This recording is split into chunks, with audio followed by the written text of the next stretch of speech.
Mercredi 20 décembre 2023. Bonjour, bonsoir à tous, c'est Komorebi.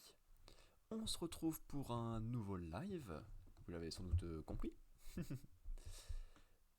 Aujourd'hui c'est live IRL. On va participer au Maître des Fleurs que vous voyez ici. Le quiz de culture générale. Le Battle Royale de culture générale organisé par Ponce tous les lundis après-midi avec 2 parties. Et une fois par mois, le mercredi soir maintenant. Donc je vais deviner que c'était cette semaine-là. Donc c'était prêt pour le programme de live. Ce mois-ci, il est accompagné de Ultia, ce qui se tient vu que c'est une des amies proches qu'il a et avec qui il est souvent en stream. Mes objectifs pour cette session, c'est peut-être la dernière partie de la saison. Je sais pas si. Parce que techniquement, les prochaines parties, ça va être le 25. Pas sûr qu'il y en ait le 25, peut-être que ce sera décalé à je sais pas quel jour. Donc soit c'est ma dernière partie de la saison, soit c'est une des dernières. Voilà. Saison qui pour l'instant est assez moyenne niveau résultat. Hop, si je vous montre vite fait mon truc. J'ai fait 23 parties cette saison-là, sur 64 au total, ce qui est un bon score. Mon meilleur score c'est 18, ce qui est moins bien que les deux saisons précédentes. 18 questions. Top 8,8%, c'est pas très bon non plus. Top 215, c'est pas hyper bon. Donc ça, je suis pas très content. Mais niveau moyenne, ça va. Sur le nombre de fleurs restantes. On a fait moins de questions et moins de pourcentage, mais on a battu le nombre de fleurs restantes, ça c'est bien.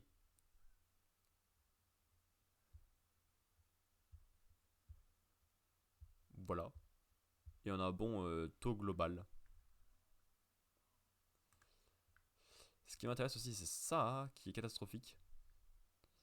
Mes meilleurs thèmes, c'est BD, comics, langue et manga animé. Et mes pires, c'est histoire, nature et musique. Voilà, en somme. On est 2370, il y a encore le temps avant que ça se lance. Oui, ou. Et après ça, qu'est-ce qu'on aura à faire? Paf, F2. On aura le jump de dimanche à lire, que je n'ai toujours pas lu. On aura. Euh... Peut-être un peu de Vampire Survivors, en fonction du temps que ça nous prendra ces deux activités de mettre des fleurs et de lecture. On verra bien, parce que j'ai passé une sale journée, donc je sais pas si le live va m'aider beaucoup à me libérer ou si je vais encore être tout pas content et après je vais vouloir arrêter. On verra bien. Je pense que c'est à peu près sûr qu'on aura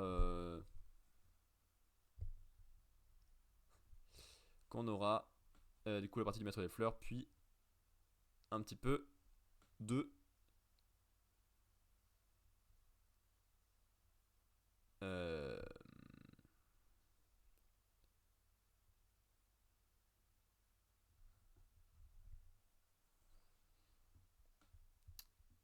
lecture.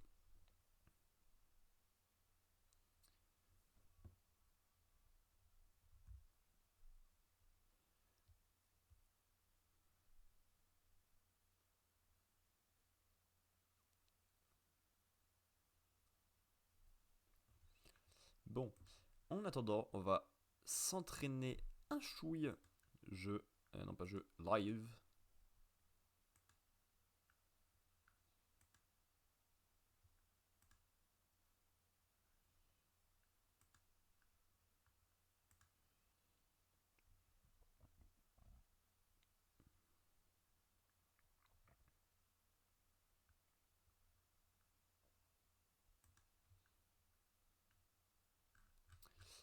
Hop. Bon, on a que ça. Mais on s'entraîne avec ça.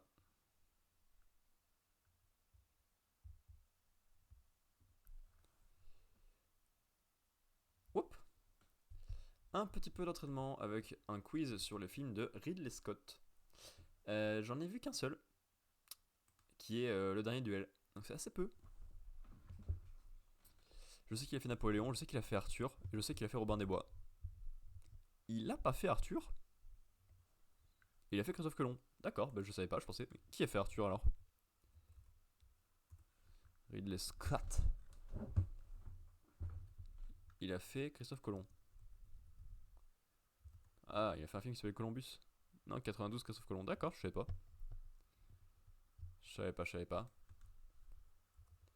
Film Roi Arthur.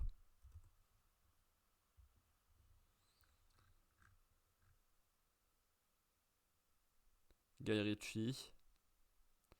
Antoine Fuqua. Ok. Eh bien, autant pour moi. Dans le film Thelma et Louise, quelle actrice incarne ce duo iconique? C'est lui déjà, Thelma et Louise. Et ensuite, j'en ai aucune idée. Ça? Suzanne Sarandon et Gina Davis. Je vois la fin du film et c'est tout. Je savais pas quelles étaient les actrices et qui était le réalisateur. Tant pis pour moi. En plus de mettre en avant les actrices Suzanne Sarandon et Gina Davis, Thelma et Louise a lancé la carrière de l'acteur Brad Pitt grâce à un second rôle remarqué. Quelle actrice s'est rasé la tête pour le film À armes égales de Ridley Scott? Je sais que Sigourney Weaver, elle s'est rasé la tête plusieurs fois, donc on va dire que c'est elle. Ah non, mais c'est Demi Moore. Ok. Et c'est à ça qu'il a fait référence, celui qui s'est fait frapper pendant les Oscars par Will Smith.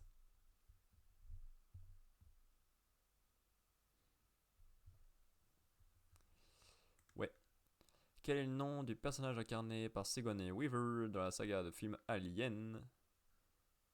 C'est Riley. La série Plus putain et vent. Bel entraînement ça. Ridley Scott va réaliser pour les films de la saga Alien en 79. Dans le film de Ridley Scott, La chute du Faucon Noir, que désigne réellement le Faucon Noir?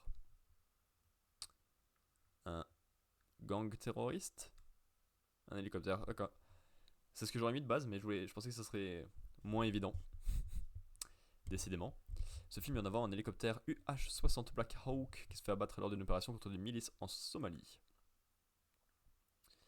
Dans le film Prometheus de Ridley Scott, quel est le nom donné aux extraterrestres dont l'histoire suit la trace? Les ingénieurs. Ouais, ça j'ai déjà entendu.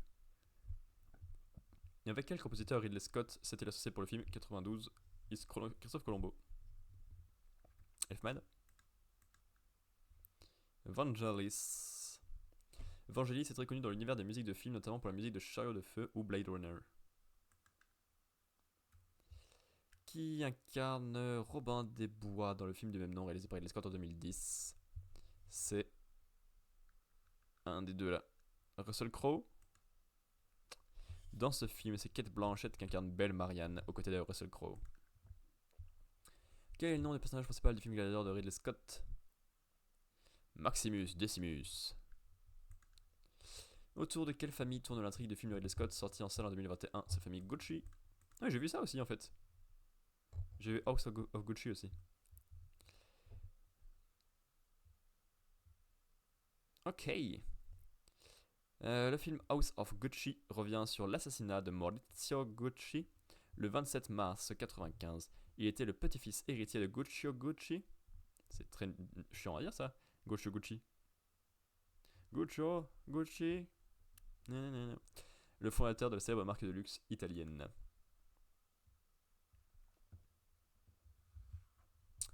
Ridley Scott a reçu l'Oscar du meilleur réalisateur pour le film Thelma et Louise et Gladiator. Je pense pas que ce soit vrai parce qu'ils ont écrit Thelma et de Thelma. Ridley Scott n'a jamais reçu d'Oscar de meilleur réalisateur, il a simplement été nommé dans cette catégorie pour Thelma et Louise, Gladiator et La chute du Faucon Noir. Alors, je pense que j'ai juste de la chance de m'être basé sur un truc qui a rien à voir, mais. Quelle actrice joue le rôle de Clarice Starling dans le film Hannibal de Ridley Scott? C'est Julianne Moore. Hannibal est la suite du film Le silence des agneaux dans lequel Jodie Foster avait le rôle de Clarice Starling. Elle refusa cependant de reprendre son rôle suite à des divergences sur l'évolution du personnage.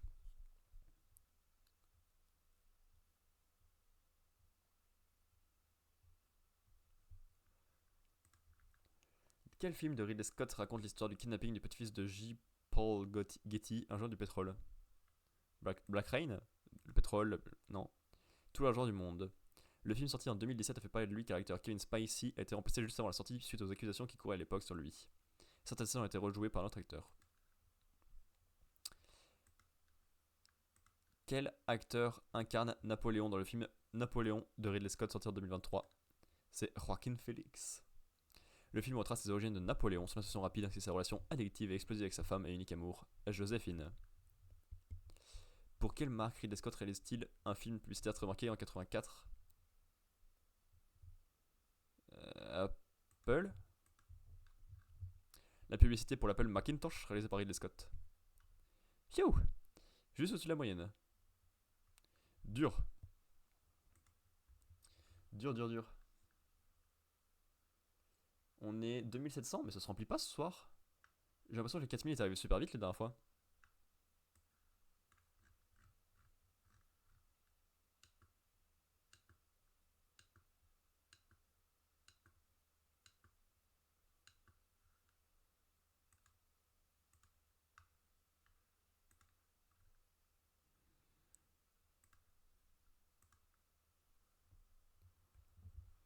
Quel fruit originaire du Japon a l'aspect d'une pomme avec un goût de poire? Ça, j'ai vu la dernière fois.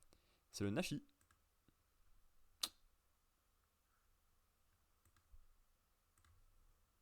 Nashi. Bah, c'est dans le Maître des Fers que j'avais vu ça, non? Attends, fais voir.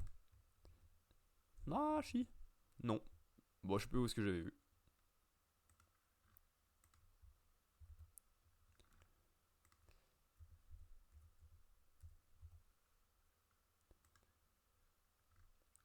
Les nashi, ou poires japonaises, sont des cultivars de poiriers dérivés de l'espèce sauvage Pyrrhus spirifolia. Nashi est parfois écrit nashi. L'arbre qui donne un fruit subglobuleux, comme une pomme, est très cultivé au Japon.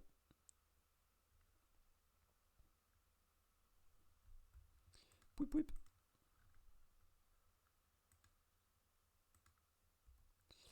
Une couleur en 4 lettres qui commence par P, Q, R ou S. Ouais. J'ai fait aucun effort, mais ça a marché. Ça a suffi.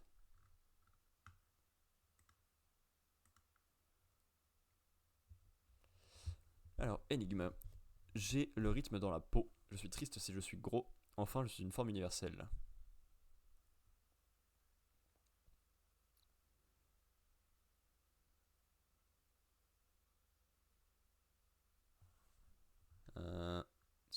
Ça ne veut rien dire ça.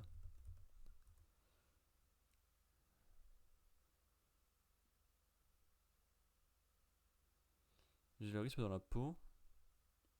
Qui a le rythme dans la peau? Je suis triste si je suis gros et je suis une forme universelle. Oh. Oh. Le cœur fait des battements, donc il a le rythme dans la peau. On dit avoir le cœur gros quand on est triste, et le cœur est une forme universelle quand on utilise pour représenter l'amour. Et oui.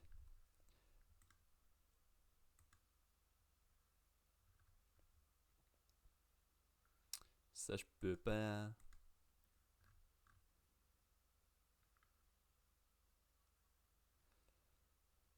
Ça, je m'en fiche.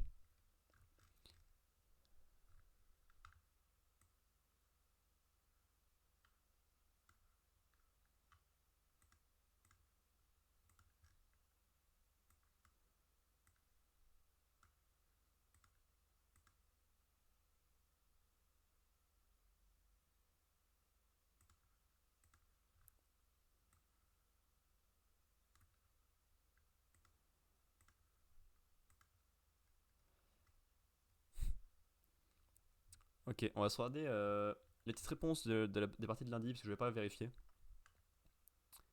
Et c'est important de regarder. Bon, ça c'est facile.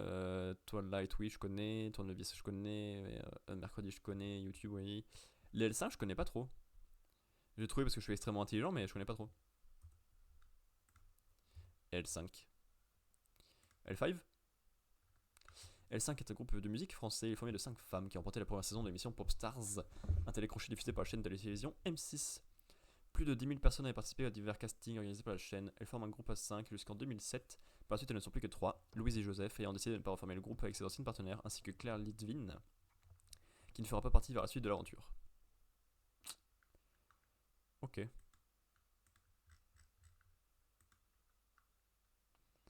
Namur, Asthme, ça c'est... Ouais, ça je vais regarder. Madame Bovary, je connais pas assez. Madame Bovary. Madame Bovary, mœurs de province, couramment abrégé en Madame Bovary, est un roman de Gustave Flaubert paru en 1857 chez Michel Lévy Frères, après une préparution en 1856 dans La Revue de Paris. Il s'agit d'une œuvre majeure de la littérature française. L'histoire est celle de l'épouse d'un médecin de province, Emma Bovary, qui lie des relations adultères et vit au-dessus de ses moyens, essayant ainsi d'éviter l'ennui, la banalité et la médiocrité de la vie provinciale. À sa parution, le roman fut attaqué par le procureur de Paris du Second Empire pour immoralité et obscénité. Le procès de Flaubert, commencé en janvier 1857, fit connaître l'histoire en France. Après l'acquittement de l'auteur le 7 février 1857, le roman fut édité en 2 volumes le 15 avril 1857 chez Michel Lévy Frères. La première édition de 6750 exemplaires fut un succès instantané, elle fut vendue en 2 mois. Il est considéré comme l'un des premiers exemples d'un roman réaliste. Ok. L'État, c'est moi. Ça, je vois pas pourquoi ça serait écrit là. L'État, c'est moi. C'était sur Facebook, voilà, sur Wiki. L'État, c'est moi est une formule apocryphe que Louis XIV, roi de France et de Navarre, aurait prononcée le 13 avril 1655 devant les parlementaires parisiens. Elle est censée rappeler la primauté de l'autorité royale dans un contexte de défiance avec le Parlement, qui conteste les édits royaux pris en lit de justice le 20 mars 1655. Cette phrase symbolise l'absolutisme monarchique. Néanmoins, les historiens contestent que cette phrase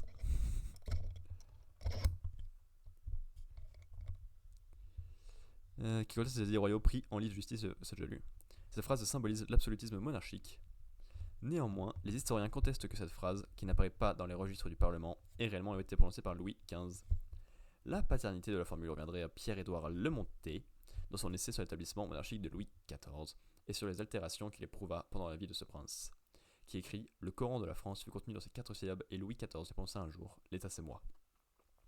Comme le soulignent Olivier Chaline et Edmond Zibowski, si le faussaire est bien oublié aujourd'hui, son invention n'a pas fini d'être utilisée.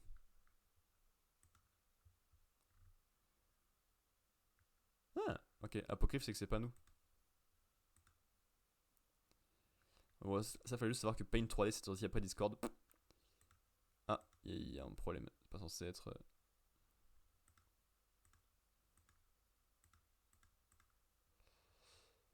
Calcul non égal, nanana. Dakar, capitale du Sénégal, ouais. Pensez, le pastafarisme. Ça m'intéresse juste de voir à quoi ressemble le monstre en spaghetti volant. En spaghetti volant. Ah, ça ressemble littéralement à ça. C'est rigolo. Gary, Away from Keyboard pour adolescents, la girafe France 2, ouais. L'étoile du berger, c'est Vénus, ça du coup j'ai regardé la dernière fois. L'étoile du berger.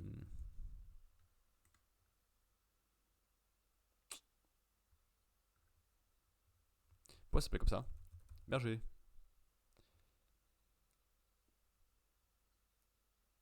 Elle est également connue dans la culture existante sous le nom d'étoile du berger. Ok. Le titre de MC Solar qui contient un sample de Bonnie and Clyde, nouveau western. Jamais entendu parler. Nouveau western. Nouveau western est un single de MC Solar paru fin décembre 1993 pour un extrait de l'album Pros Combat. Nouveau western contient un sample de la chanson Bonnie and Clyde, écrite et composée par Serge Gainsbourg en 1967, qui avait interprété à l'époque avec Brigitte Bardot.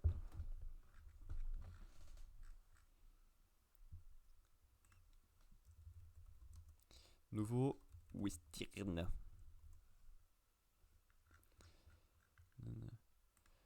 Le vent souffle en Arizona, un état d'Amérique dans lequel Arizona, cowboy dingue, du bang bang du flingue, de l'arme du cheval et de quoi faire la bringue, poursuivi par Smith et Wesson, Colt Derringer, Winchester et Remington. Il y a dans les plaines, fier, solitaire, son cheval et son partenaire. Ok. Et ça, j'ai vu, c'était trop con, je le savais que c'était Shrek qui commençait par All Star 99. À peu près quoi. Qu'est-ce qui se passe là? Ça va débuter! 22 minutes de live et on va enfin pouvoir commencer à jouer à mettre des fleurs.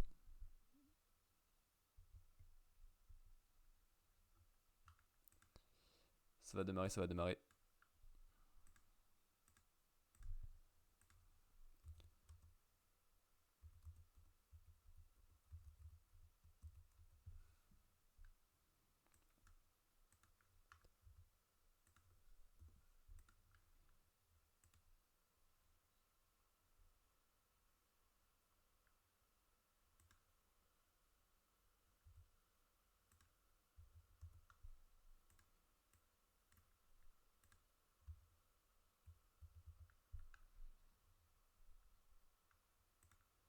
Allez, allez. On est parti, non?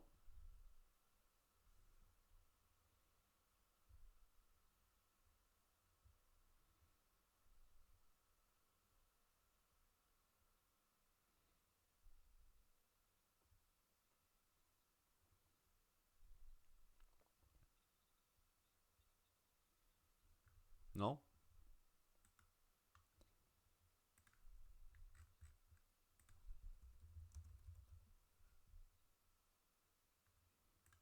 Merde.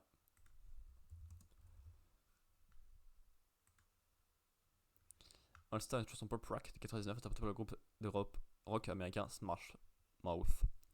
La chanson est sortie le 4 mai 99. C'est le deuxième single de l'album Astral Lounge. On est parti. De quel instrument joue-t-on dans Guitar Hero Legends of Rock? C'est pas très dur. Instrument.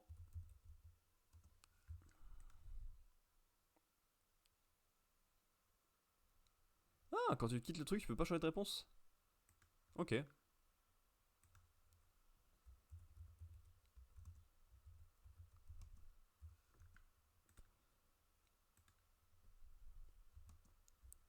Une guitare.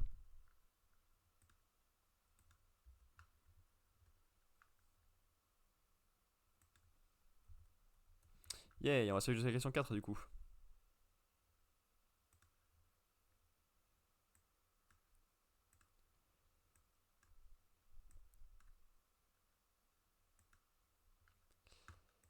Alors. 100% bizarre. Et 3146, c'est tout?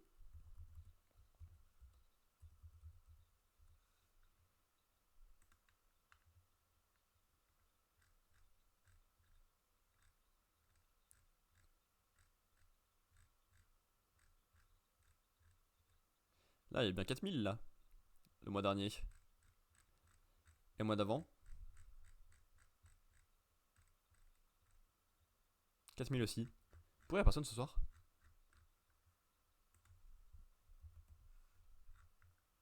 Ah ouais.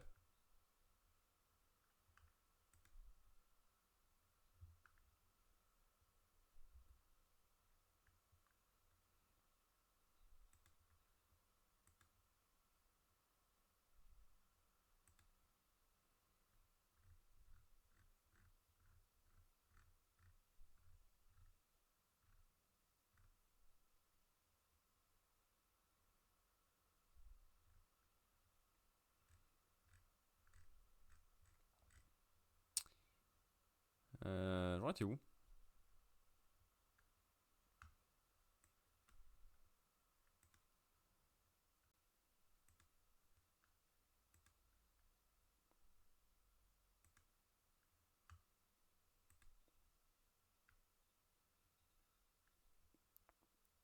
Je me suis arrêté à Roi-Reine et à Héros littéraire. Hmm.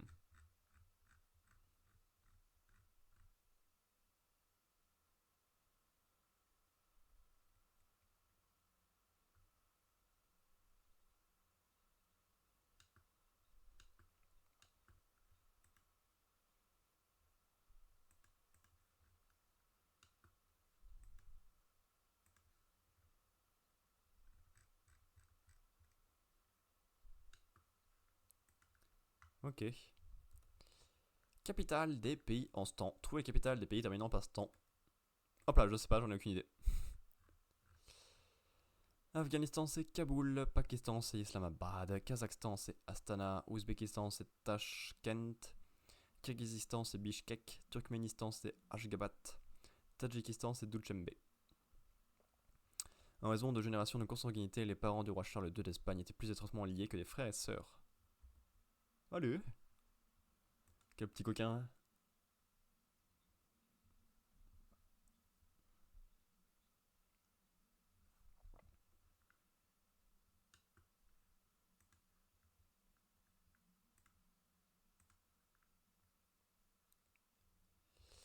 Oscar du meilleur film d'animation. Saurez-vous nommer le film ayant remporté l'Oscar du meilleur film d'animation depuis la création de ce prix en 2002? Pantin, c'était Pinocchio, le plus récent. Je sais pas l'écrire par contre. Chandelle, the fuck. Y a Coco. Y a Toy Story 3 et 4, voilà. Y a Soul, le jazz. Chandelle, je sais pas ce que c'est. Arachnide, Spider-Man. Spider-Verse. Ville animal, c'est Zootopie. Émotion, c'est Vice Versa. C'est Wally ça? Alors c'est pas lui auquel je pensais. Robot. Ah.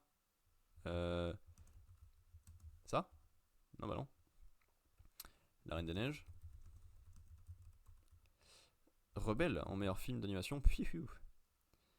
Lézard. Là-haut. Il y a un truc, c'est Wallace et Gromit. Les indestructibles. Indestructible. Shrek. Nemo.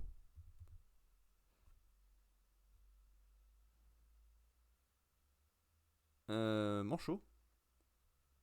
À part les Rois de la Glisse, je vois pas ce que ça peut être, mais c'est pas un meilleur film d'animation, les Rois de la Glisse. Miyazaki, c'est Chihiro cette année-là.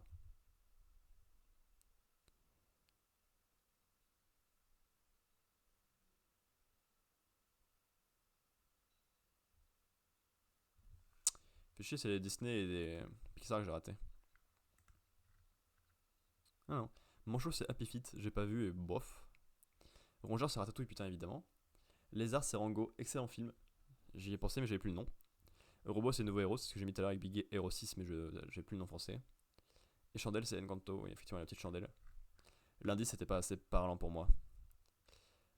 En 69, au plus fort du mouvement hippie, seuls 4% des Américains avaient déjà essayé la marijuana, selon un sondage de l'organisation américaine Gallup. Ils ont disparu là? Ils ont pas du temps pour la première question.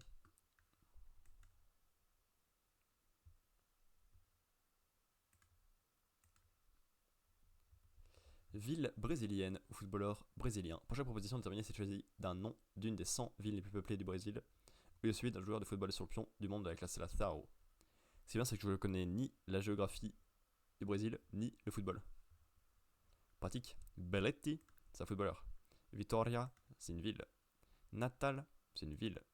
Romario, c'est un footballeur. Osasco, c'est une ville. Betim, c'est une ville. Suzano, c'est un footballeur. Ah. Mazzino, c'est un footballeur. Manaus, c'est un football. Viamao, c'est une ville. Dida, c'est un footballeur. Maringa, c'est un footballeur, ça me dit quelque chose. Maceió, ah non, Aldair. Edmilson, Zozimo, Olinda, Tafarel, Rivaldo, Vampeta.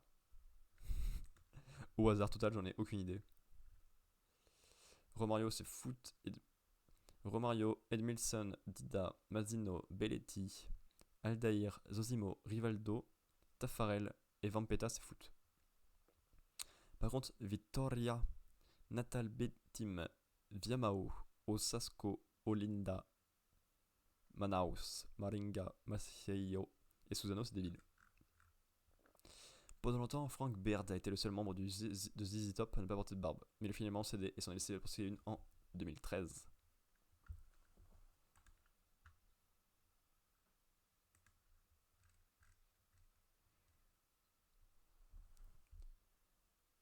Ça... Ils font quoi avec ce domine du peuple là? Est-ce que leur rapport avec la question de Guitar Hero?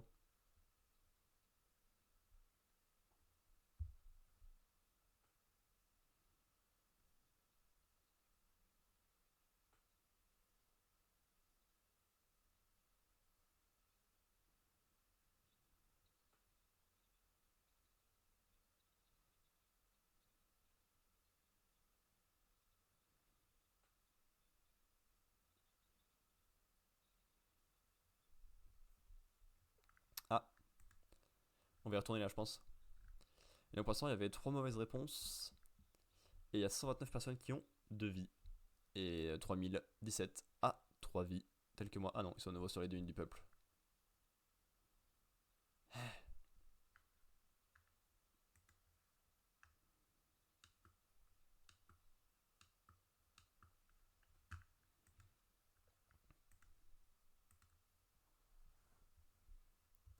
Test de mémoire visuelle, pays sur une carte du monde. Mémoriser 15 pays en bleu foncé sur la carte. Démarrer ensuite le quiz dont elle est restituée. Panama, Colombie, Guyana.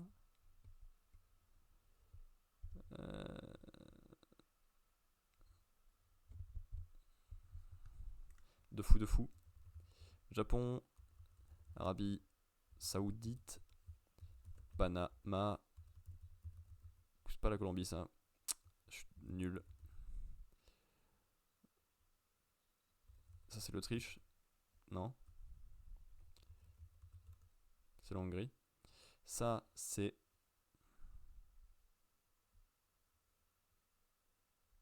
J'en sais rien. Et en Afrique j'ai pas trop regardé ce qu'il y avait. Super. Eh ben un bon résultat. Hein. Venezuela, Burkina Faso, Niger, Érythrée, Zambie, Zimbabwe, Syrie, Ouzbékistan, Thaïlande. Quel ingrédient entre la composition du mousse au chocolat classique? Des œufs. Facile. Encore. Ingrédients. Mousse au chocolat classique. œuf.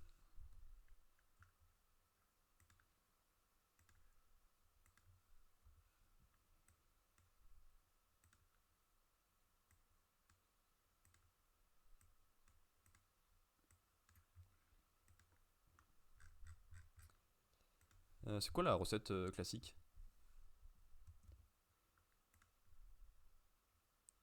La mousse au chocolat est un dessert, oui, non, ça. Ah, si. Dont la composition traditionnelle comporte au minimum du chocolat et du blanc d'œuf monté en neige, c'est tout? Chocolat blanc d'œuf. Et on peut rajouter du jaune d'œuf, du sucre, de la crème montée, des épices, des zestes d'agrumes. D'accord. D'accord, d'accord. La mousse au chocolat est créée par le Suisse Charles Fazy, cuisinier de Louis XVI. Attends. 100% et 3146. Pif. Encore 2 mauvaises réponses. Au final, on est 2898 à 3 vies. Il y en a 163 qui ont 2 vies et 85 qui sont sur la sellette. Et en 1755, le chef Menon l'a décrit sous le nom mousse de chocolat, un terme qui s'appliquait aussi à l'écume sur la boisson de chocolat. En 1820, André Villard en donne une recette. Chocolat, jaune d'œuf, crème et sucre. Dans Cuisinier Royal, contribuant ainsi à populariser ce dessert. L'invention de la recette comportant du cacao, du blanc d'œuf monté en neige et du beurre est attribuée à Toulouse-Lautrec.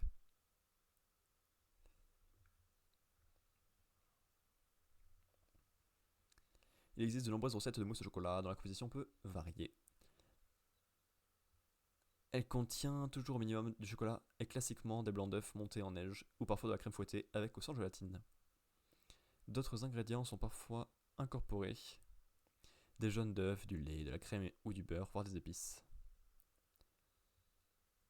Des alternatives végétaliennes existent, utilisant à la place de l'œuf du jus de haricots rouges, de haricots blancs, de pois chiches ou de tofu soyeux.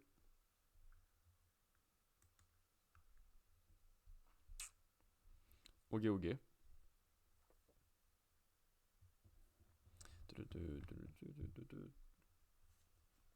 Qu'est-ce qu'ils font? Ils vont regarder une recette de mousse au chocolat en vidéo.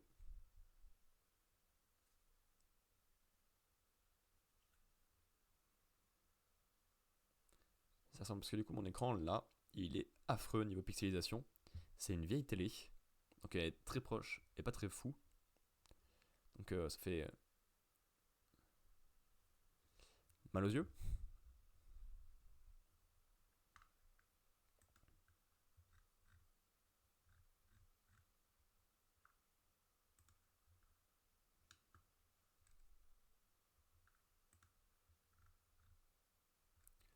Ouah, mais ça c'est super dur pour moi. Où est la capitale sur la carte du pays QCM? Saurez-vous trouver l'emplacement dans la capitale de chacun des pays? La capitale de la Turquie?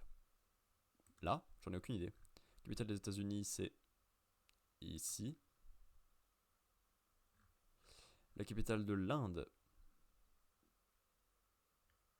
Là. La capitale de l'Allemagne? Là. La capitale du Brésil? Là. La capitale de l'Égypte?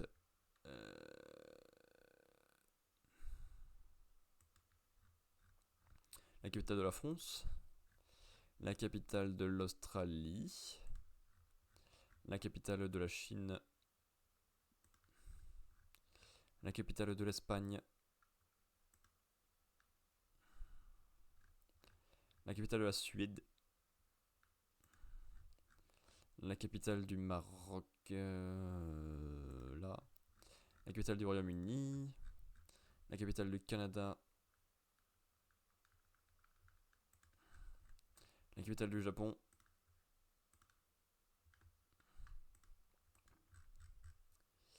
Ouais. On fait voir. C'est là. Ankara, c'est au milieu de la Turquie.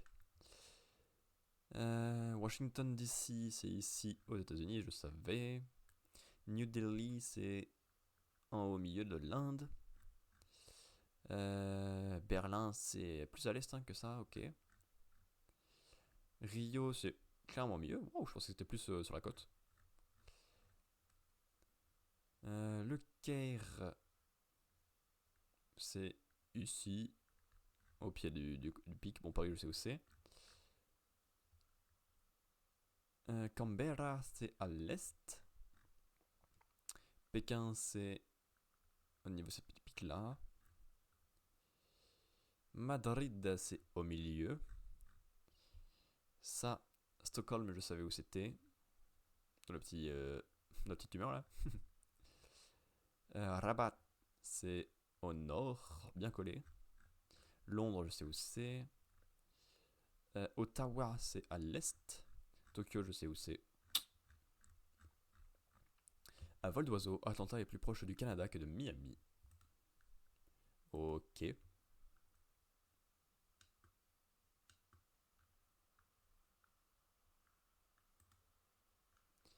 Ça, j'ai déjà fait.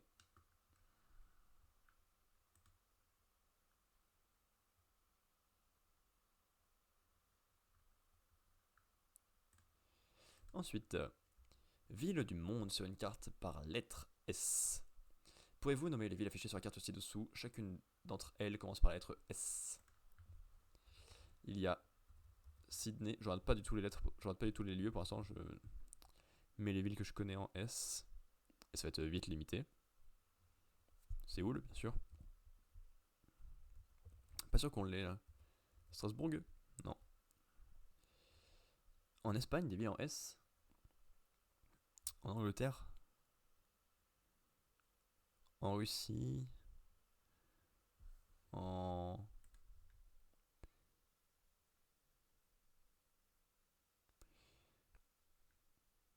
Mhm. Je m'y connais pas beaucoup en nom de ville. Même les trucs à peu près connus et tout. Ben c'est tout. Qu'est-ce qu'on a là? Seattle, ok, ouais, c'est vrai. San Francisco, oui. San Diego, oui. Sherbrooke, St. John's, Saint-Domingue, San José, Salvador, Sao Paulo, Sucre. C'est rigolo comme nom. Santiago, Sheffield, Saint-Pétersbourg, Strasbourg. Bah, je sais juste pas écrire, j'écris Strasbourg, je pense. Salzbourg, Saragosse, Séville, Sarajevo, Sofia, Sébastopol, Sochi, comme le JO, Sfax, Suez, Sanaa, Sapporo, mais oui, Sapporo, Osaka, Shanghai, Shenzhen, Singapour, Surabaya. Il y a plein de trucs que j'aurais dû savoir en fait. Jubette. C'est pas une mousse au chocolat encore, voilà. Ça, on l'a déjà fait. Ça, on l'a déjà fait.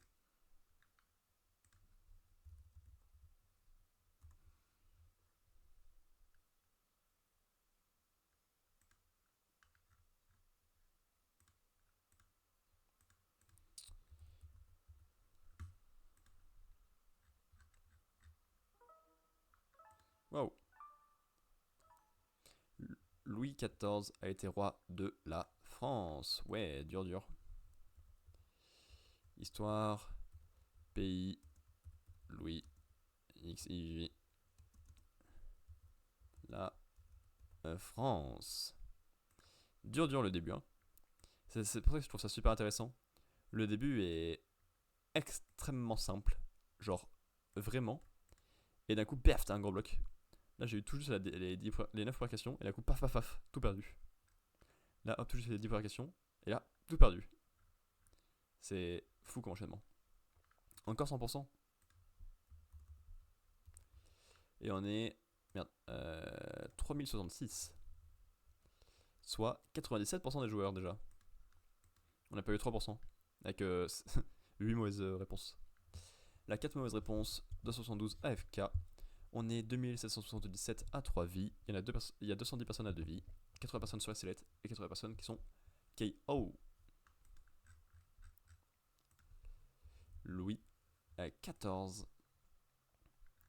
Louis XIV, dit le Grand ou le Roi Soleil, né le 5 septembre 1638 au château neuf de Saint-Germain-en-Laye et mort le 1er septembre 1715 à Versailles, est un roi de France et de Navarre. Son règne s'étend du 14 mai 1643, sous la régence de sa mère Anne d'Autriche, jusqu'au 7 septembre 1651, à sa mort en 1715. Son règne durait de 72 ans et l'un des plus longs de l'histoire d'Europe et le plus long de l'histoire de France. Né Louis, surnommé Dieudonné, il monte sur le trône de France au décès de son père Louis XIII, quelques mois avant son 5e anniversaire, ce qui fait de lui l'un des plus jeunes rois de France. Il devient ainsi le 64e roi de France, 44e roi de Navarre, le 3e roi de France issu de la dynastie des Bourbons.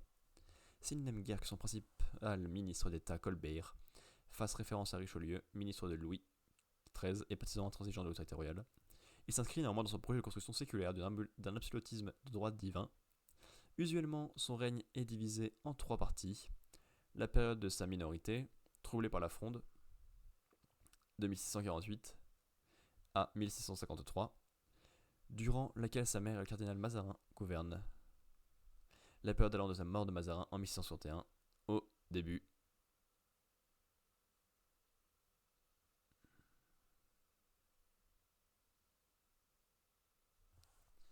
C'est un peu long comme page Wikipédia.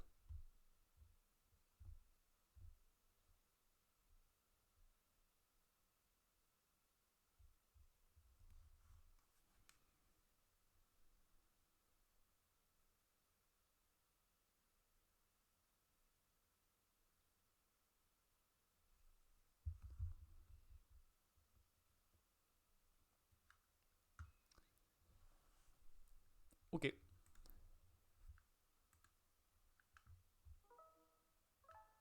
Ah, ça enchaîne.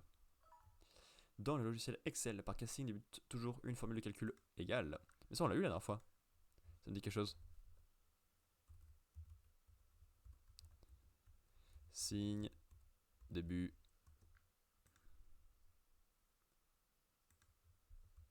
formule, Excel égale égal. Ah, c'est joli ça. Waouh, on va jusqu'à qui sont 7.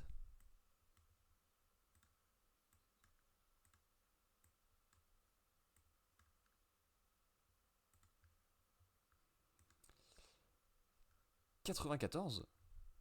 Comment ça 94? 1998. Top 95%. 180 mauvaises réponses. 191 AFK.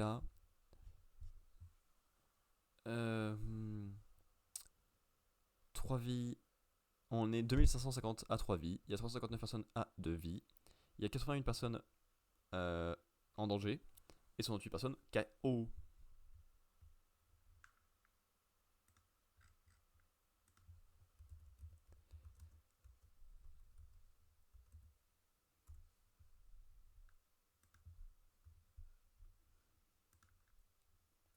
Le signe égal, égal, égal ou égal ou égal est un symbole mathématique utilisé pour indiquer l'égalité ou effectuer une réflexion. Et là, tu vas te dire, jure?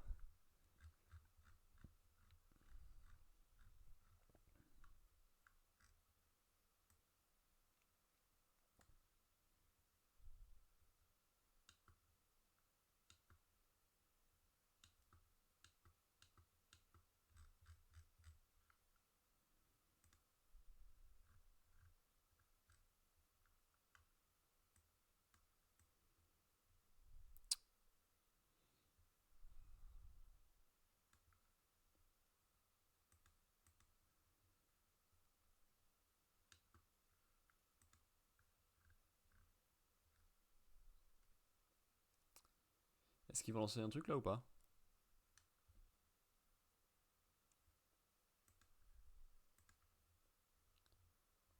Bon. Film se déroulant à Paris par image. Parviendrez-vous à identifier les films dans lesquels l'action prend place au moins en partie dans la ville de Paris à l'aide des captures ci-dessous? Bonne chance. Amélie Poulain. Ratatouille. Intouchable. Rabbi Jacob. Je sais pas écrire.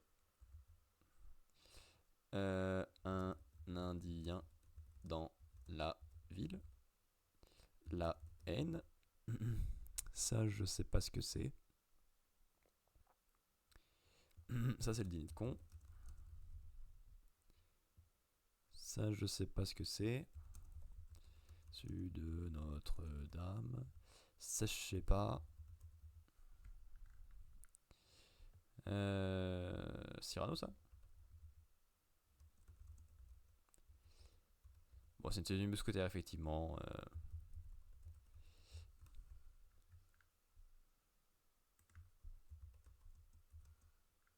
Ah ouais. Ben, je sais pas. Ni ça, ni ça. Les animaux fantastiques. Et après le reste, je sais pas. On va voir. Hein. Bah, c'est pas Cyrano de Bergerac. Qu'est-ce qu'il se fout de ma gueule là? Le Da Vinci Code, pas vu. Le Testigement, pas vu. Intéressé de Paris, pas vu. L'homme, pas vu. Le professionnel, pas vu.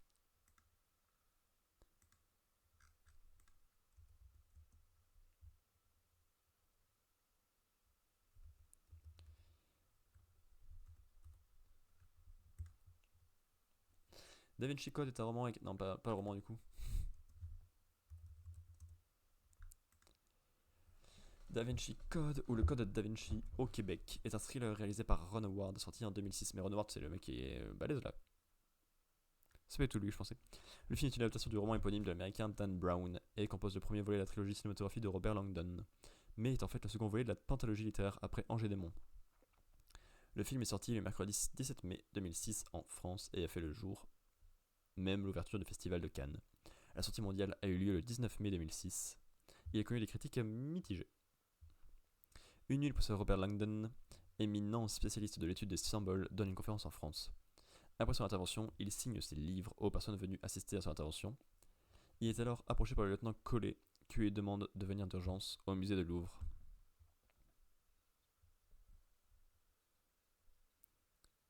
Le conservateur du musée Jacques Saunière a été assassiné, mais avant de mourir, il a laissé derrière lui les mystérieux symboles avec l'aide de la cryptologue Sophie Neveu.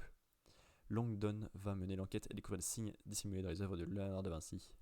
Tous les indices convergent vers une organisation religieuse aussi mystérieuse que puissante, prête à tout pour protéger un secret capable d'anéantir un dogme millénaire.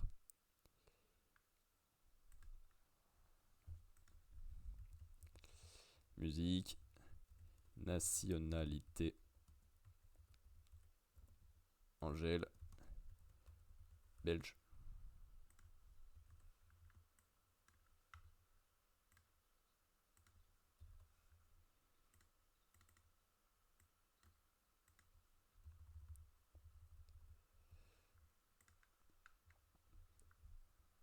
Ok.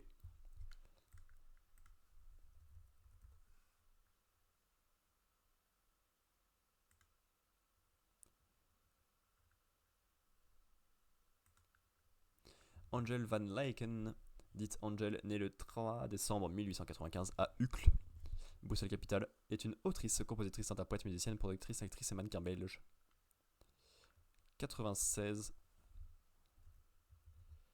de 1939. Non, de 1939. 93%. 127 mauvaises réponses, 134 AFK. On est 2403 à 3 vies. Il y en a 451 à 2 vies.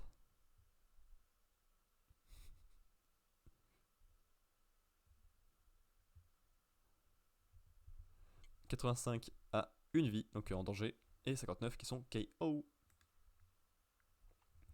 Son premier album Brawl, sorti en octobre 2018, est certifié double disque de diamant, se vend à plus de 500 000 exemplaires dans les 11 premiers mois après sa sortie, atteignant ainsi la première place des ventes d'albums en France pour l'année 2019. En 2021, sort son album 95 qui connaît également le succès. En 2020, il remporte la victoire de la musique du concert de l'année pour son Brawl Tour. En 2022, elle est nommée l'artiste féminine francophone de l'année, puis en 2023, elle remporte le trophée d'artiste féminine de l'année et de l'album le plus streamé de l'année.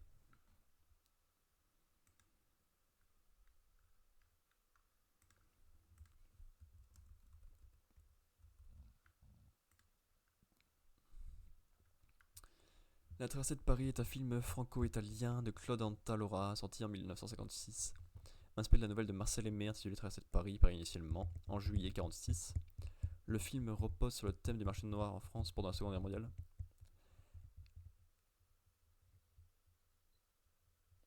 Qui s'organise durant l'occupation de la France par l'armée allemande entre 40 et 44. L'action du film se déroule à Paris en 42, alors occupé par les Allemands et narre les aventures de deux hommes, Martin et Grandeville, lesquels défient le couvre-feu pour livrer du cochon au marché noir. Le film est présenté à la Mostra de Venise 1956, où Bourvil remporte la coupe Volpi du meilleur acteur. Cependant, le cynisme de l'ère de l'occupation représenté dans ce film n'était pas conventionnel à l'époque, ce qui rendit le film controversé à sa sortie.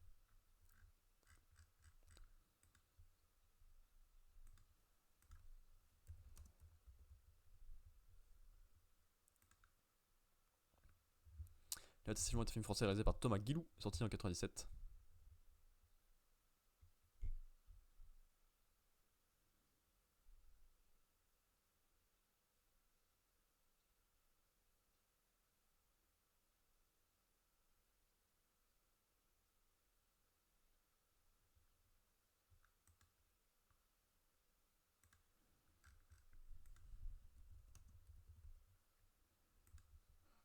C'est que 2007 la momie La Mom, pardon. La Mom est un film biographique français réalisé par Olivier Dahan et sorti en 2007. Dans de nombreux pays, le film s'intitule La vie en rose, d'après la célèbre chanson éponyme d'Edith Piaf. Le film retrace de nombreuses parties de la vie de la chanteuse, allant de son enfance à sa gloire, en passant par les drames de sa vie ainsi que ses disparitions. Incarnant la Mom Piaf à tous les âges de sa vie, Marion Cotillard a remporté pour son rôle l'Oscar de meilleure actrice, faisant d'elle la troisième actrice française à obtenir cette récompense.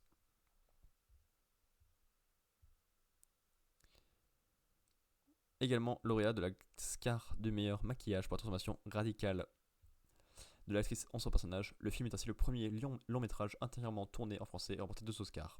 Il est également couronné de 4 BAFTA, 5 César, 3 Lions de Tchèque et 1 Golden Globe.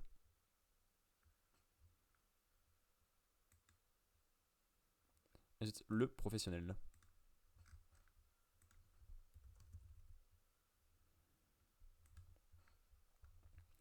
Le Professionnel est un film d'action français réalisé par Georges Lautner, Sorti en 1941, 81 pardon. C'est une adaptation du roman Mort d'une bête à la peau fragile de Patrick Alexander, écrite par George Lautner et Jack Audiard, et dialoguée par Michel Audiard, mettant en vedette Jean-Paul Belmondo dans sa troisième collaboration avec George Lautner après Flic ou Voyou en 1979, et Le Guignolo 1980, et avant Joyeux Pâques 1984, et L'inconnu dans la maison 1992. La distribution comprend également Robert Hossein, Michel Beaune, Jean Dessailly, Cyrielle Claire et Bernard-Pierre Donadieu. C'est l'histoire d'un agent des services secrets français qui, envoyé en mission dans un pays d'Afrique, a été dénoncé pour des raisons politiques par ses chefs aux autorités de ce pays. Évadé du bagne où il a été détenu pendant 2 ans, il revient en France pour se venger en achevant sa mission qui lui avait été confiée. Assassiner le président de ce pays en voyage officiel à Paris.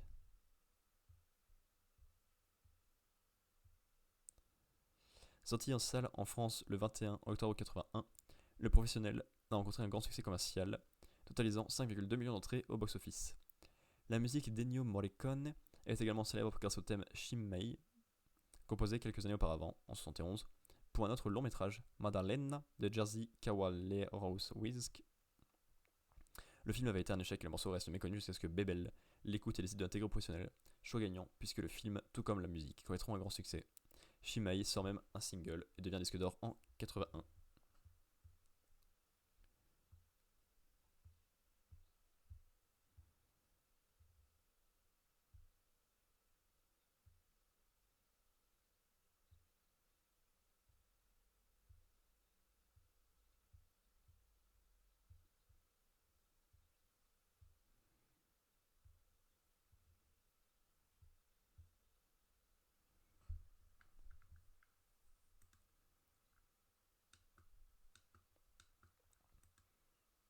Ça, on l'a fait, donc il ne restera plus que celui-là. Et qui est juste infini, quoi. Bon, on a le temps. Tous les Pokémon, attrapez-les tous. Jusqu'ici, 1025 de ces créatures ont été découvertes. Combien pouvez-vous en nommer? On a 1 heure. Vous avez 1 heure. Zar, Florizard, Salamèche, Répetincelle, Dracofeu, Carapuce, Carabaf, Tortank, Chenipan, Chrysacier, Papillusion, il y a 2 L. Ou pas. Aspico, Dardagnan, il s'appelle comment le truc au milieu? Ah, c'est Dardagnan. Coconfort, c'est lui. Roucoule, Roucou, Roucarnage, Ratata, Ratata. Qu'est-ce que je connais là? C'est inquiétant. Rapace de pique, normalement. C'est la deuxième évolution, mais. Pourquoi il n'y a pas rapace de pique? Parce que je peux pas écrire rapace de pique. Et avant rapace de pique, c'est Pierre Fabec. Après, je connais plus l'ordre. Starry, Staros, c'est pas comme ça. Magikarp, les Thor, Evoli, Vol.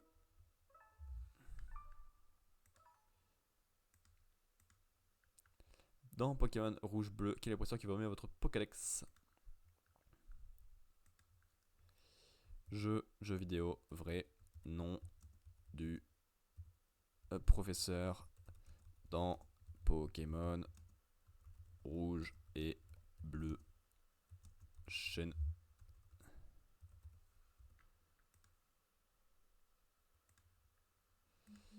Neuf.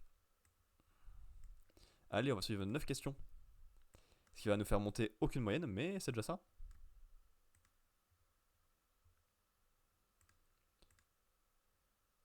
La moyenne est à 14,57. On a du boulot encore. 86. Et 2895. C'est ça que j'ai lu. Top 92%. 379 mauvaises réponses, 177 AFK. On est dans le top 2000 à 3 vies. Il y a 746 personnes à 2 vies, 150 en danger et 44 KO.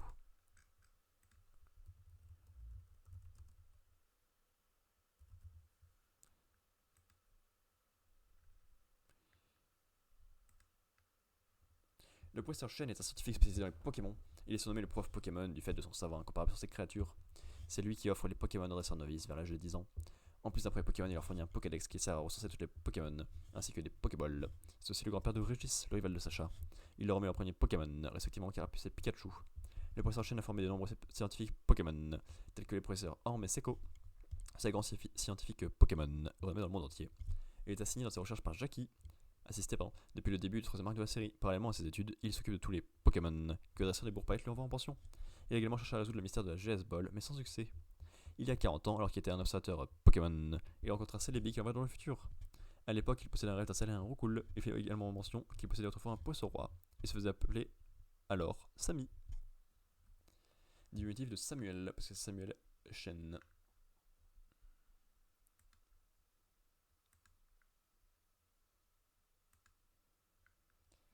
Ok.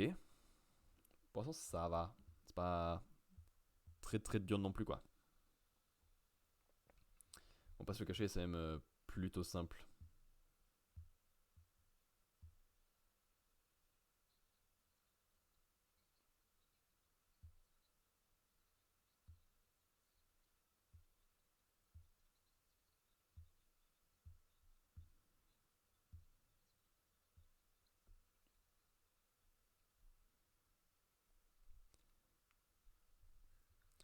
Bon,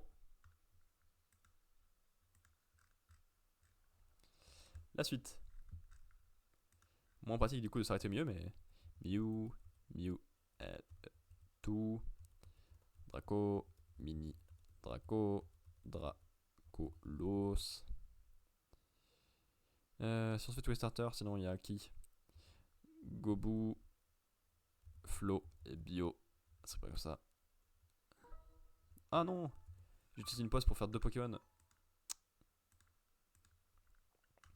Quelle fleur donne son nom à une préparation à l'œuf dur? Les œufs Mimosa.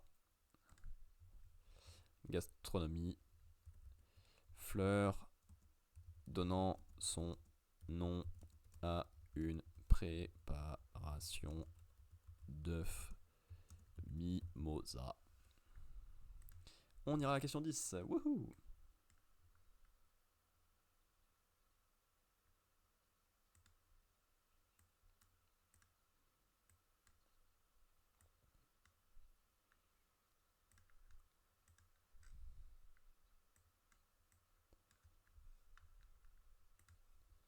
Mimosa. œuf. œuf Mimosa. L'œuf mimosa est un œuf dur farci dont le blanc est rempli de mayonnaise ou d'un mélange à base de mayonnaise, puis saupoudré de jeunes cuits écrasés en petits grains évoquant la fleur de mimosa et d'herbes vertes couvrant du persil. Deviled eggs, littéralement œuf diabolique, est le terme généralement employé pour traduire œuf mimosa en anglais. Le mot deviled en cuisine est utilisé en anglais depuis le XVIIIe siècle, avec la première référence apparaissant en 1786. Deviled eggs désigne de nombreuses préparations d'œufs durs farcis à la viande, au fromage, aux épices les plus diverses. Saupoudré de paprika rouge, couleur démoniaque qui n'a rien à voir avec l'œuf mimosa. L'œuf mimosa est parfois cité dans cette langue comme un petit déjeuner. On y parle d'œuf mimosa aux truffes, alors qu'il s'agit d'œufs durs farcis. Gefühlte Eier en allemand, Uova ripeine, Uova alla diavola, Uova alla russa en italien. Huevos rellenos en espagnol désignent tous les œufs durs farcis. Dans les archives francophones numérisées, œuf mimosa et œuf dur farci apparaissent en même temps vers 1920. La seconde expression est très peu employée. L'œuf mimosa est bien une spécialité typique d'œuf dur farci de la cuisine francophone. Caroline Craig dans Recipes from the French Mediterranean l'explique sans traduire œuf mimosa. Dans de nombreux textes, l'expression française ne sont pas traduites. L'Académie française écrit le pluriel d'œuf mimosa, œufs mimosa. œuf mimosa est admis, on le lit pourtant depuis 1916. En France et au Canada, on parle d'œuf farci ou d'œuf mimosa, mais la finition est plutôt au paprika.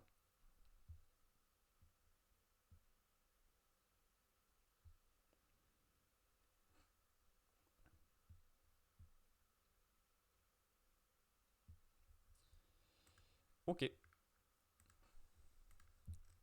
Avant, on peut plus mettre pause. Floppy, on le fait. La gron. Poussifeu. Galifeu. Brasé gali. Arco. Masco. Junco. Tortipousse. Boscara et Tortera. Tiplouf. Primplouf et Pingoléon. Wisti, Cram, Chimpan, Feu, c'était bien eux, en feu, et Simia Braz. Moustillon, Mateloutre et Clamiral.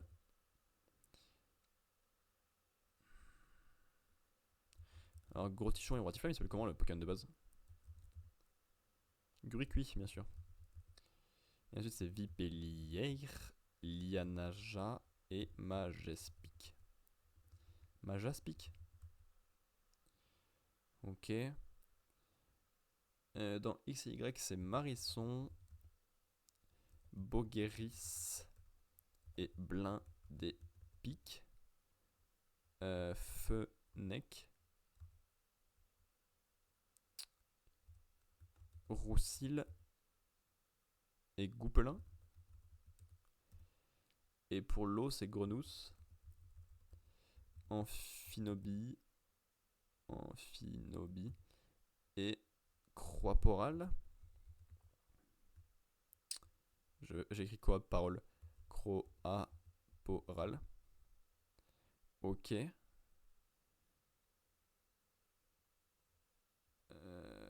Hop, on repart sur la première génération.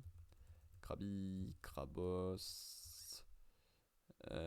Poissirène, Poisson, Roi. C'est pas comme ça. Poisson, Roi. Je sais pas comment c'est écrit. Ah, c'est écrit pas comme ça déjà. Poisson, Roi.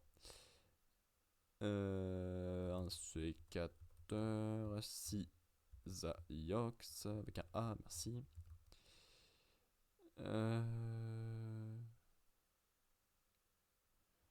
Elector, Sulfura et Articodin.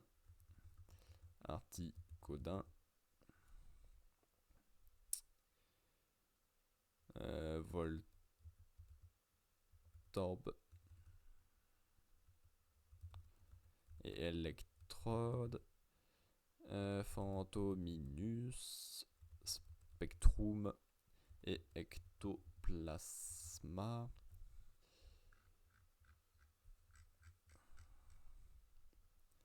Ouais.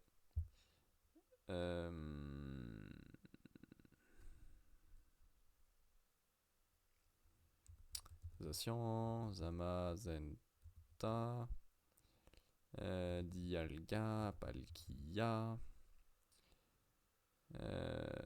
Zekrom et Reshiram, Victini,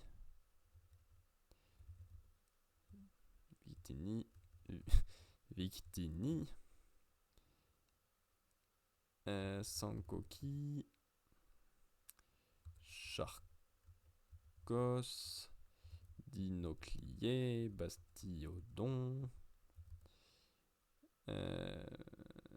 Rose-Bouton, Cresselia, Darkrai, Tarinor, Tarinorm, Porygon 2, Porygon Z,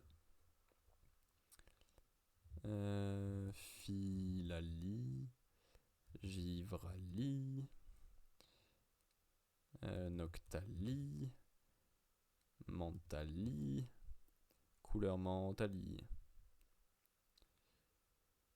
Hérissandre, Feurisson, je sais pas écrire, Risson et Typhlosion.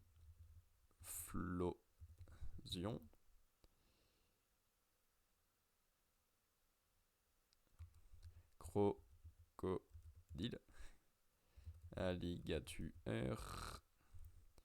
Caiminus. Germignon. Macronium. Méganium. On a fait plus de 10%. Ah, il y a enfin la réponse.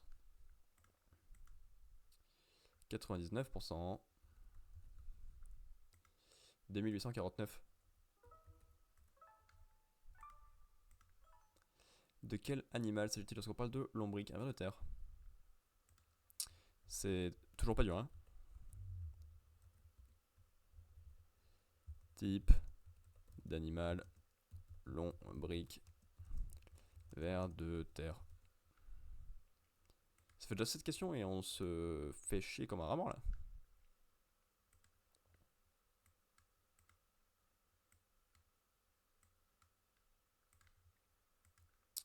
98%.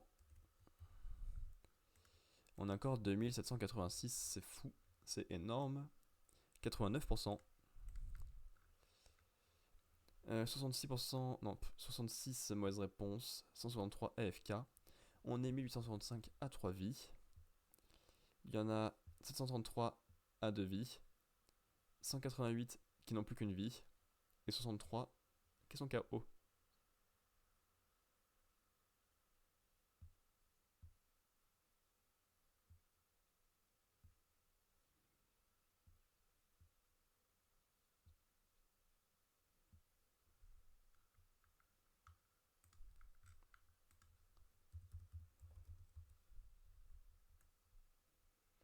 Lumbricina.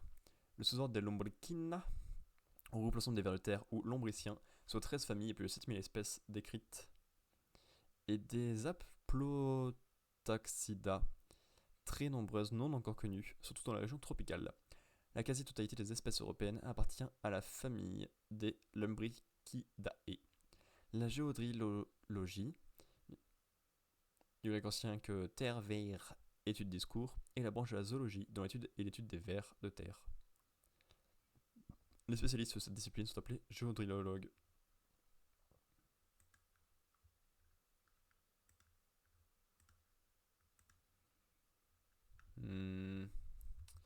Cradopo.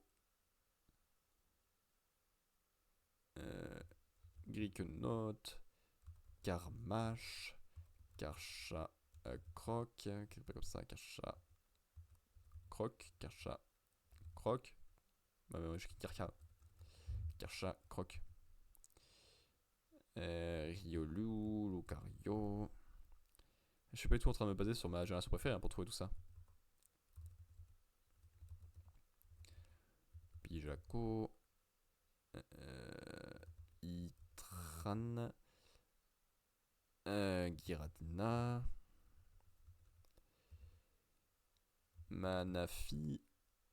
Fillon. Les trois esprits là.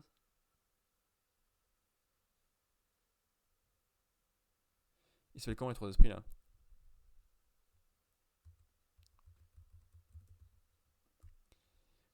Je sais plus.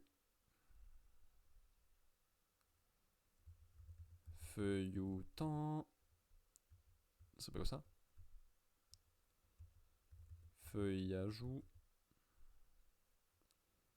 Flammajou. Flamoutant.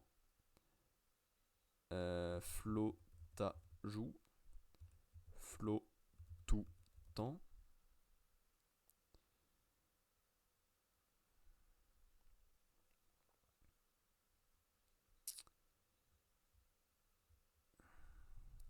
Vas-y, les dernières générations, je ne même plus les starters.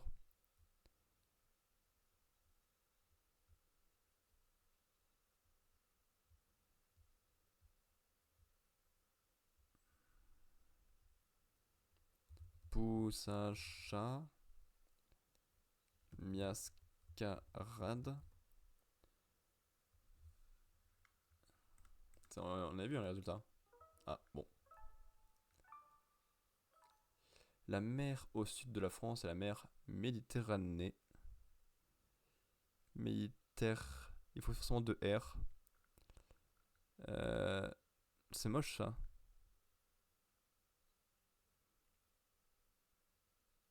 Voilà, je savais que c'était moche, mais je suis con. Mer au sud de la France. Méditerranée. Fuck. Je sais pas écrire. Je sais qu'il y avait deux R parce que sinon c'était pas le son E. Mais le fait qu'il y ait qu'un seul N, je suis juste nul.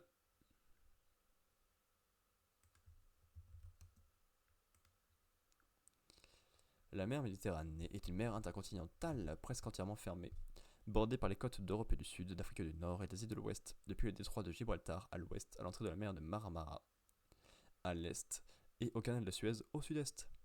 Elle s'étend sur une longueur d'environ 3860 km et sur une superficie d'environ 2,5 millions de km². Son ouverture vers l'océan Atlantique par le détroit de Gibraltar est large en son point le plus étroit de 14,3 km. La mer Méditerranée ne s'achève toutefois qu'à la sortie ouest du détroit, entre le cap Trafalgar et le cap Spartel, distant de 44 km. Quant au point le plus oriental de la Méditerranée, se trouve en Turquie, sur la plage de Saris, une municipalité de la province de Hatay, proche d'Alexandrette. Elle doit son nom au latin mare Mediterraneum, qui désigne une mer au milieu des terres. Durant l'Antiquité, la Méditerranée est une importante voie de transport maritime permettant l'échange commercial et culturel entre les peuples de la région. Les cultures mésopotamiennes, égyptiennes, perses, phéniciennes, carthaginoises, libyennes, grecques, étrusques, numides et romaines, l'histoire de la Méditerranée est importante à l'origine et le développement de la civilisation occidentale. Alors que la Méditerranée est un poumon économique pour nombre de pays de la région, mais aussi une des mers les plus polluées, notamment par la pollution plastique, la nécessité de promouvoir un tourisme durable, notamment dans les zones côtières, est de plus en plus mise en avant par ses riverains.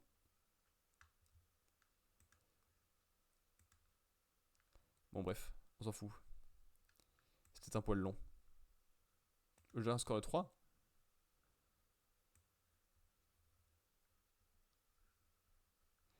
Les plus petits que j'ai trouvé c'était à 11. Et le plus haut que j'ai pas trouvé, il est à 92 pour Pikachu. Raichu, Pichu, Aquali, Miaous, que j'ai vraiment oublié. Pyroli, Rakayu, Ronflex. Après, le reste, c'est plus obscur. Le moins trouvé, c'est qui? Péchaminus. Ça existe même pas ça. C'est quoi ça, Péchaminus?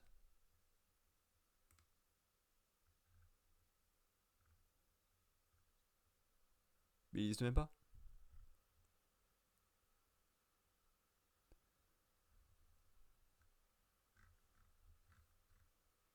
Il existe même pas, forcément, personne ne le connaît. Donc le premier, c'est Virvant et Virvoreur.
Hop, on va se servir un verre.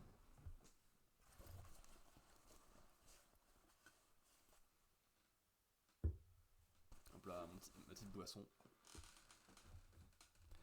Verre de gnôle.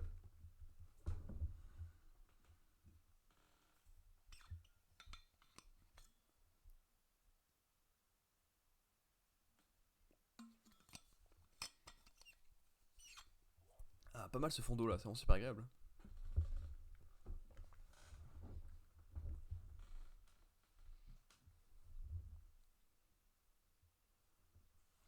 Je reste seul.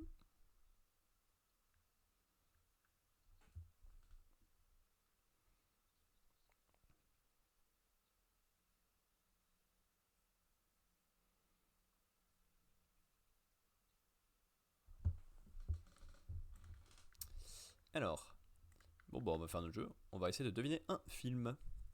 On va partir avec la même règle, le même film habituel. Asteroid City. On n'a pas d'indice, ce n'est que c'est avant 2023 et c'est plus de 1h44 et que c'est un drame. Pirates des Caraïbes. Ouais.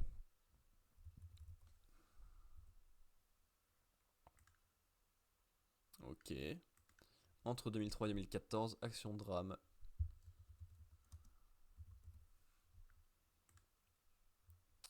2003-2008, action drame.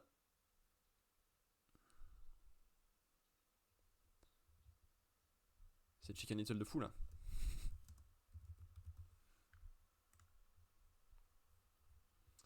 Donc c'est un film de 2004 qui dure plus de 2h20, qui est américain. Un film de 2004. Et qu'est-ce que j'en sais, ouais. Oh, on va continuer à mettre des films avec pas mal de monde dans le.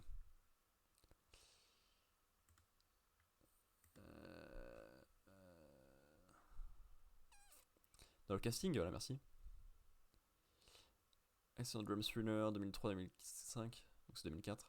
Plus de 2h20. Plus de 12.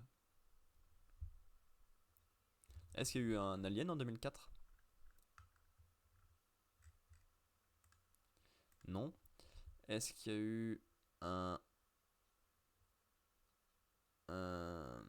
Scream en 2004?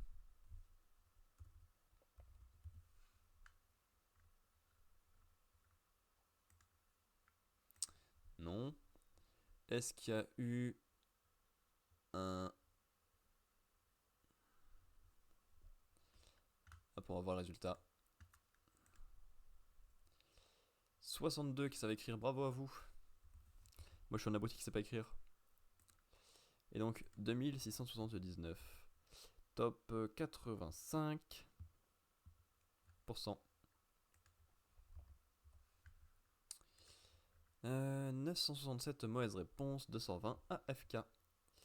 Je suis pas dans la majorité, totalement presque. 1135 joueurs à 3 vies. Ça dépend des parties, mais il y a des parties lundi où on était dans le top 360 à 3 vies. Donc je vais perdre mes 3 vies d'affilée. 1h25 de VOD. 2 vies, on est 1113. Quand a eu lieu la dernière version de Vésuve en Italie? En 1744? J'en sais rien. Date, dernière éruption du Vésuve. Putain. 1944? À quel moment?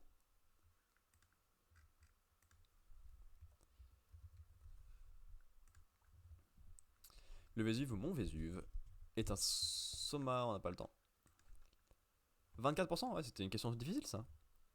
La précédente, j'ai été con, mais celle-là, c'était dur. 2324 par contre, si je fais maintenant, c'est la honte niveau réussite. Top 74%. 1893 mauvaise réponse, 184 AFK. Bah, je suis presque toujours dans la majorité. Parce que je suis mauvais, donc je suis dans la majorité. 277 joueurs à 3 vies, 1107 à 2 vies. On est 940 à la limite. Et il y en a 355 qui ont fané. Couillon. Mais je crois que j'avais fait des parties de merde aussi les dernières fois en live. Ça me réussit pas trop.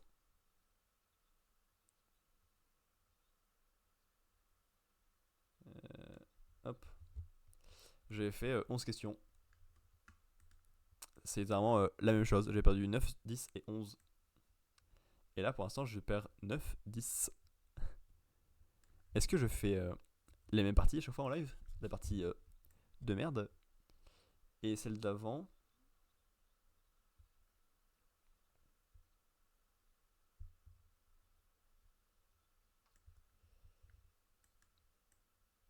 Alors je suis allé trop loin. On est en juillet.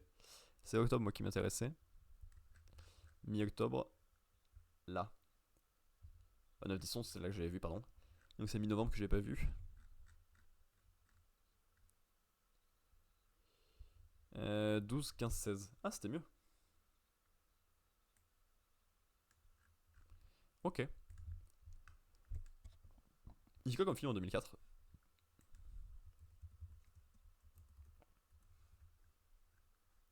Ah bah Sideways, bien sûr, je n'ai aucune idée ce que c'est. Faut que ce soit plus de 2h20 de toute façon. Ray. 2h20, 2h32.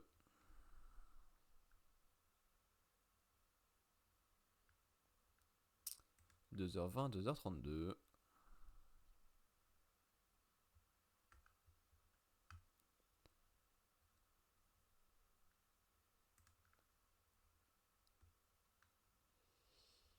2h20, 2h32.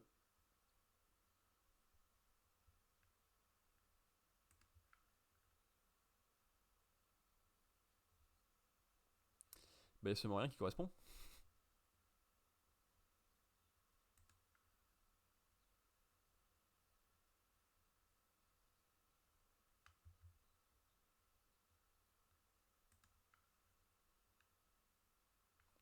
Le roi Arthur, bien sûr, c'est ça.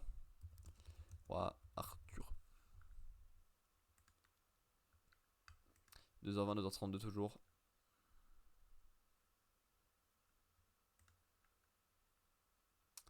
Et ben j'en sais rien.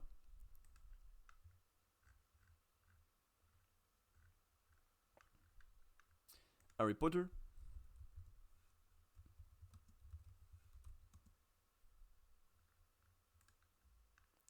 22-32.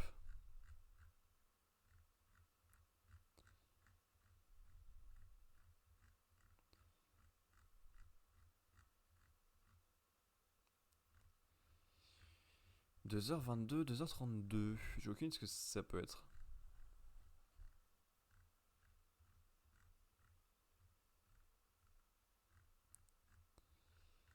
2h22, 2h32. Man on Fire. Jamais entendu parler. Man on Fire. Man on Fire est un film multinational réalisé par Tony Scott et sorti en 2004. Man on Fire est l'adaptation du roman L'homme de feu de Philip Nicholson sous le pseudonyme d'A.G. Quinnell. C'est la seconde adaptation de ce roman après Man on Fire réalisé par Eli Shuraki et sorti en 1987. John W. Crazy, un ex-agent de la CIA devenu alcoolique et dépressif, est engagé comme garde du corps par Samuel Ramos, membre d'une famille bourgeoise de Mexico. Crazy doit veiller sur sa famille, sa fille Pita, dans une région marquée par des enlèvements. Le garde du corps, au bord du suicide, exerce froidement son métier dans un premier temps, rejetant la fillette de 9 ans qui cherche en lui un ami. Mais ensuite, elle réussit à apprivoiser cet homme au caractère d'ours, qu'elle surnomme affectueusement Crazy Bear. De son côté, il s'attache à Pita comme à l'enfant qu'elle n'a pas eu. Cette relation le ramène à la vie. Mais Pita tombe dans les griffes d'une mafia spécialisée dans l'enlèvement d'enfants, malgré la protection de son garde du corps. Crazy échoue dans sa mission, non sans être courageusement battu et avoir tué 4 ravisseurs. Il est grièvement blessé. Une fois sorti de l'hôpital, il va traquer les ravisseurs pour venger à tout prix la petite fille.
Hop là.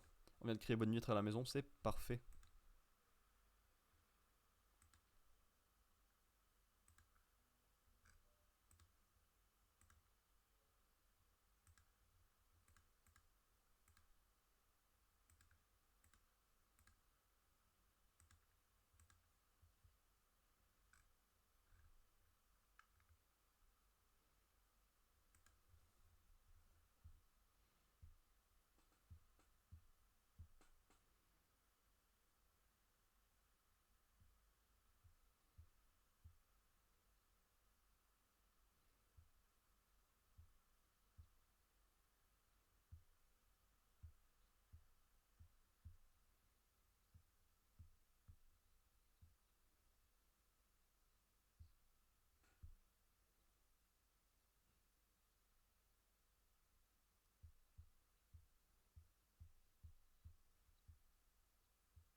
C'est long, hein, comme le rythme des maîtres des fleurs.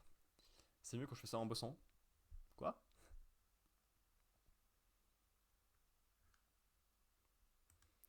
Bon, bah attends, on va faire ça. Hein. J'ai un truc à préparer, j'ai un document que j'utilise pour le cinéma. Pour savoir quoi regarder, tout ça.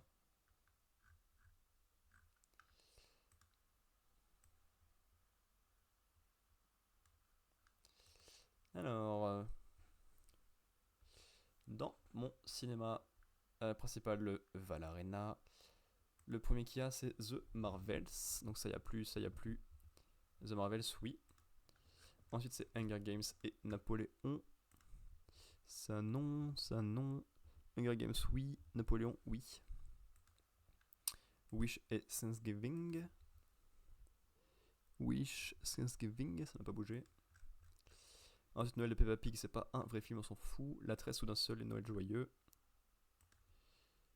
La tresse soudain seul, Noël joyeux. Migration, Wonka, 3 mousquetaires.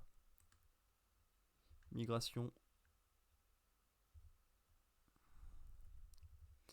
Wonka et les 3 mousquetaires. Ensuite, Follow Dead, c'est pas dans le même ordre, évidemment. Hop.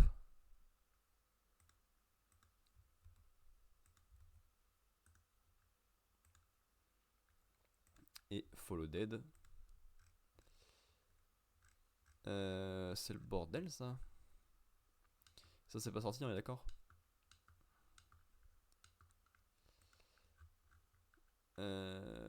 C'est sorti. Documentaire Ultra Zoom, c'est un documentaire, on s'en fout. 2012, c'est sorti. 27-12, on s'en fout. 27-12, on s'en fout. Les inséparables, on a déjà dit oui. Pouf, paf, pouf. Et après, il y a ça, ça, ça. Et ça. Pas sûr qu'il y ait beaucoup de films que j'ai envie de voir là-dedans. Mais ils sont là, hein. Attends. 24, on a déjà dit. Et 2324, on avait vu aussi. Lui, ça va pas tarder. On se prépare, hein. Possiblement à la défaite. On n'a plus qu'une vie. On est en danger de mort. De combien de 11 composé le groupe Blackpink. Pour moi, ils sont 5, mais j'en ai aucune idée. Musique, je suppose.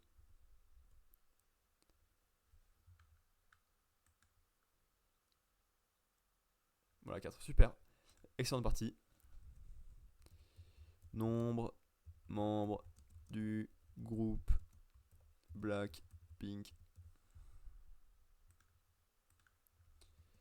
4. Mais super. Excellente partie, on a bien enchaîné des trucs que je connaissais bien et. Ça me saoule. Je m'améliore pas du tout, je fais des quiz tout le temps et tout, mais je suis trop nul toujours. Blackpink, stylisé Blackpink, est un girl group sud-coréen formé en 2016 par YG Entertainment. C'est le deuxième groupe féminin à débuter après 2NE1, ça se prononce pas comme ça, je sais pas comment ça se prononce. Toon1 au sein de la YG Entertainment. Le groupe est composé de 4 membres se prénommant Jenny, Lisa, Jisoo et Rosé. Elle forme un groupe multinational venant de Nouvelle-Zélande, de Thaïlande et de Corée du Sud. Le groupe a fait ses débuts le 8 août 2016 avec leur premier album single Square One, qui a donné naissance à Bombaya, leur première chanson numéro 1 en Corée du Sud, ainsi que Whistle, leur premier tube numéro 1 sur le classement du Billboard World Digital Songs. Avec le succès commercial précoce du groupe, elles ont été reconnues comme le nouvel artiste de l'année au 31e Golden Disc Awards et au 26e Seoul Music Awards. Blackpink est le groupe de K-pop féminin le plus haut classé sur le Billboard Hot 100 et le Billboard 200, cumulant respectivement à la 13e place avec Ice Cream sorti en 2020 et à la première place avec Born Pink sorti en 2022. Elles sont également le premier et le seul groupe féminin de K-pop à entrer dans le classement du Billboard's Emerging Artists et à le culminer, et le premier groupe féminin de K-pop à avoir 4 singles numéro 1 sur le classement du Billboard's World Digital Song Sales. En 2018, au moment de sa sortie, était le clip vidéo sud-coréen le plus visionné au cours des 24 premières heures sur YouTube. Et en juillet 2019, il est devenu le clip vidéo le plus visionné pour un groupe de K-pop sur le site. Depuis septembre 2021, Blackpink est l'artiste. 39% de bonnes réponses. Pif pif pif. Normalement, j'aurais dû avoir juste sur Méditerranée, au moins, et faire la question d'après, parce que là, c'est vraiment la même honte. Ah non, même pas ça, c'est ça qu'il faut prendre. Pouah, la merde. 2324.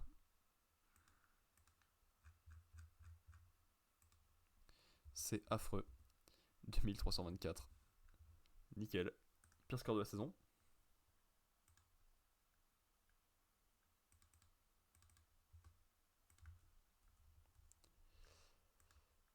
Pire score de la saison, je crois.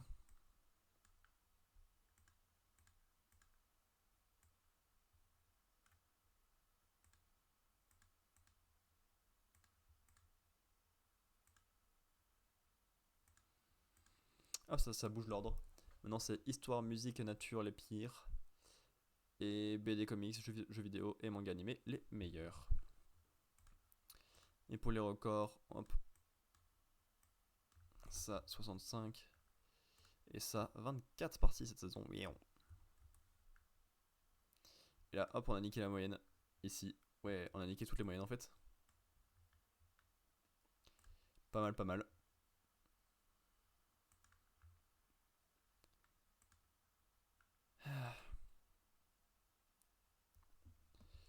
Quelle horrible partie.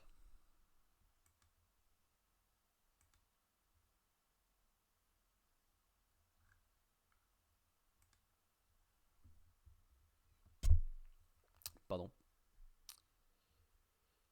Et donc on a dit. Ah, ça, j'ai déjà cliqué. Depuis septembre 2021, Blackpink est l'artiste musical avec le plus d'abonnés sur YouTube. Fin novembre 2023, elles atteignent les 92 millions d'abonnés et reçoivent par ailleurs une importante distinction pour le roi Charles III liée à la COP26. Le contrat pour les activités du groupe est annoncé comme renouvelé par YG Entertainment le 6 décembre 2023 au matin. Et elles sont 4, Jisoo, Jenny, Rosé et Lisa. Ça c'est poubelle.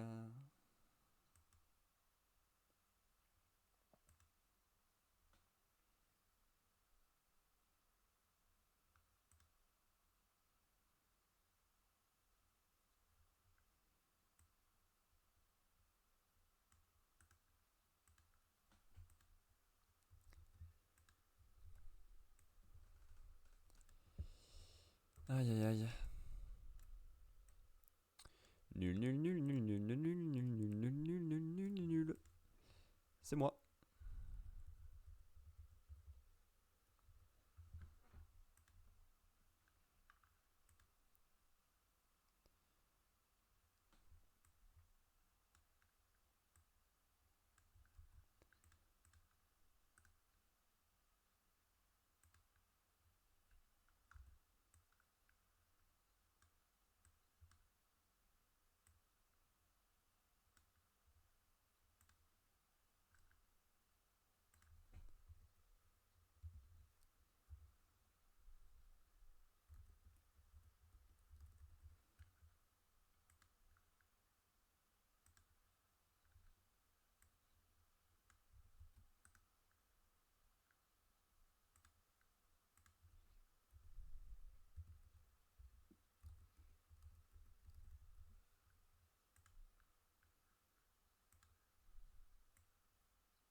Ok, ok. Bon, du coup, je vais bien voir la question suivante, moi.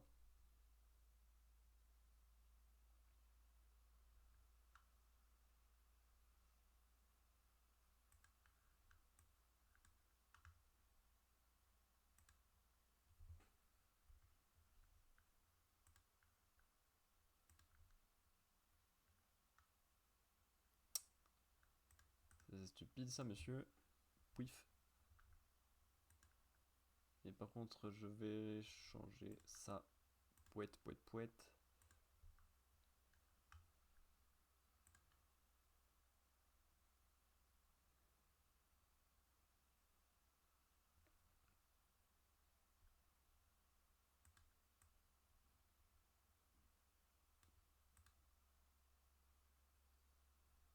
J'aimerais bien avoir la suite là.